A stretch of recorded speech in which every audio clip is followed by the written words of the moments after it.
Hola a todos, en esta oportunidad el Grupo Praga presenta el tema el lenguaje humano. Bien, es un tema muy controversial dentro de lo que, y bastante común sobre todo en los exámenes de admisión, ¿verdad? Bien, vamos desarrollando el tema. En cuanto a la definición general, perdón, la etimológica, debemos entender que la palabra lenguaje proviene del latín lingua, que se interpreta como lengua, obviamente, ¿no? En cuanto a la definición general, podemos decir que el lenguaje es la facultad privativa que tiene el ser humano para adquirir, desarrollar y comprender una o varias lenguas naturales.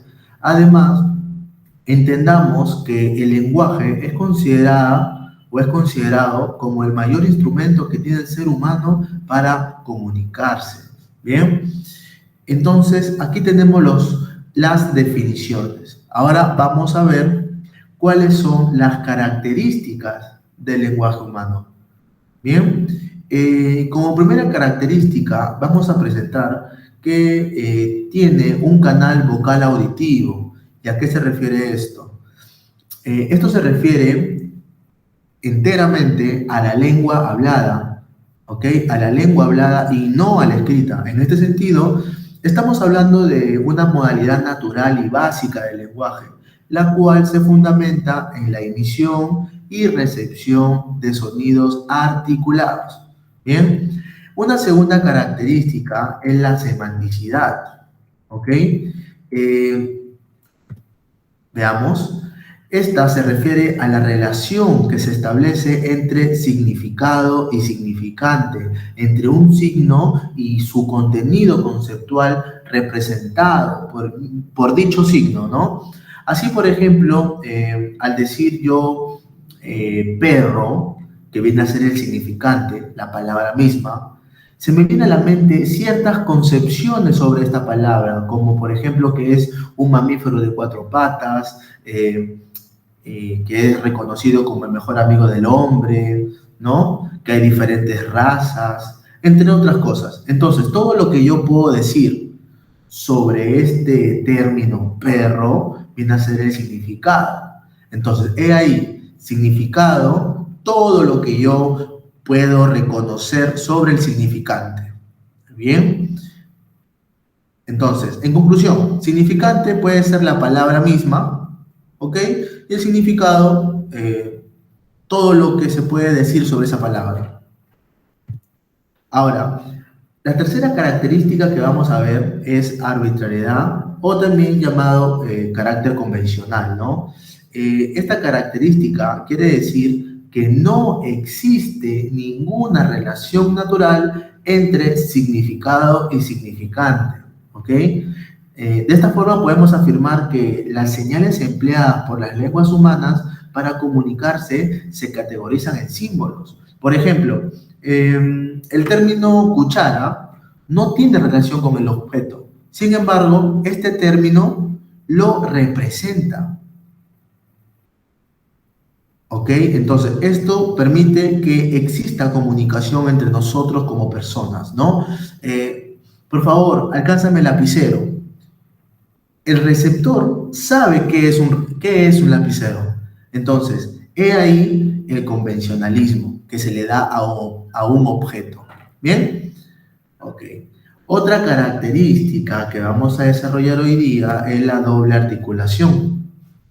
Esto se refiere a que la palabra se puede descomponer en unidades básicas, ¿no? Sin significado. Por ejemplo, la palabra guerrero.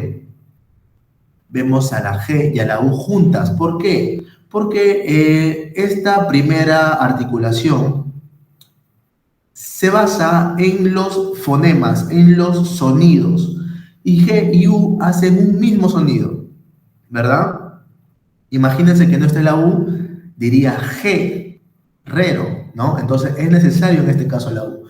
Entonces la G y la U cumplen un sonido, ¿no? Es el mismo caso, por ejemplo, de C y H, ¿no? Es el mismo caso, por ejemplo, en doble L. Es el mismo caso, por ejemplo, en doble R, que lo estamos viendo ahorita. ¿Bien? Entonces, guerrero está ahí, G-U-E-R-R-E-R y O.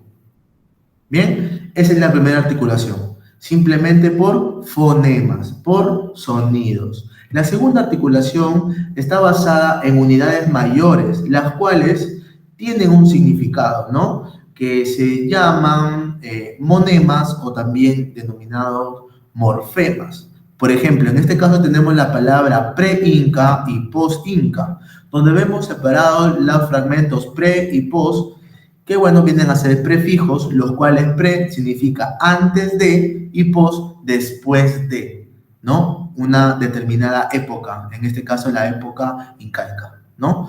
Bien, entonces vemos que en el primer caso es una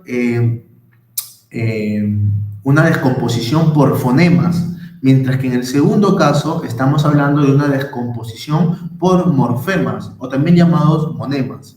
Bien, ahora tenemos acá lo que es la productividad.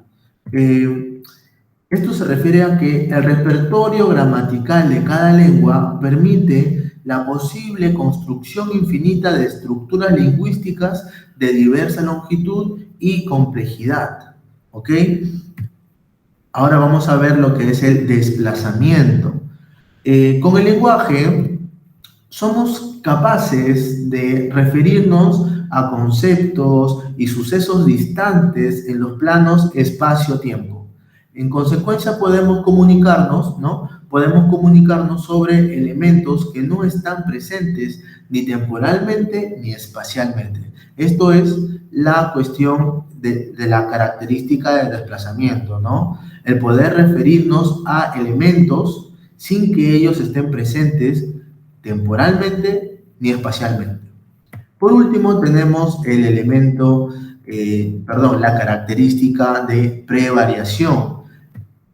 Esto se refiere a que el ser humano hace uso del lenguaje también para decir mensajes no ciertos, mensajes falsos. Es decir, el humano tiene la posibilidad de poder mentir. Bien, bien jóvenes o queridos receptores, querido público, esto viene a ser el desarrollo del lenguaje humano en cuanto a su definición y sus características. Gracias.